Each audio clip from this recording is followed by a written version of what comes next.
In this tutorial, we'll learn how to make a door and window tool like the one here. We'll set up Espresso controls to change the width, and we'll also be able to change from one door to two.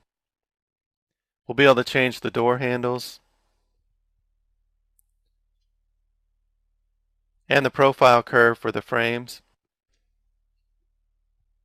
We'll be able to change the grid on the window. There's an arch that we can turn on and off. Then we'll be able to switch to window. And we have two different types of windows. This one that you can open and close. And then there's a grid window, and we can change the grid on that. Here's a short animation to show the door and window tool in action.